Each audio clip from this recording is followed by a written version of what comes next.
Hey guys, it's me Alex. Merry Christmas. Today, I'll be taking a look at the ZYLtech fluorescent blue filament. So, one thing I've noticed is that the filament, it's like a shiny, not like the pearl blue I mentioned in the filament PM video, which will be linked above, but kind of blue. Like, my school uses the blue Dremel filament for their idea builders, and it's more closely to that. So here's the maker coin I've made using the filament. But the color is really nice. The coin printed out well as usual. And then I also got printed out one of the bug models by, I can't name him off the top of my head, but I'll leave a link to the model in the description. But this turned out phenomenally.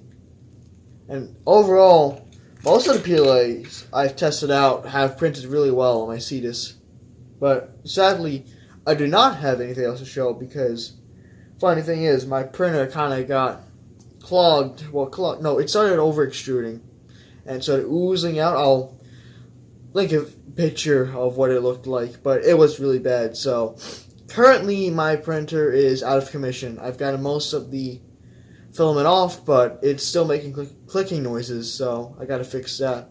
Hopefully, just with the cold pull, I'll be able to finish the repair of the printer and work on more videos.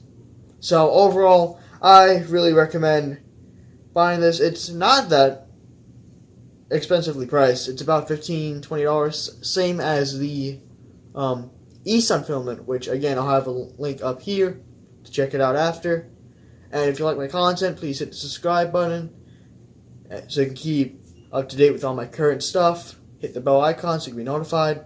Like the video, share it with people who might like it. And over here and here are my 3D printing playlist and a video recommended for you by YouTube. But as always, thank you for watching, and Merry Christmas!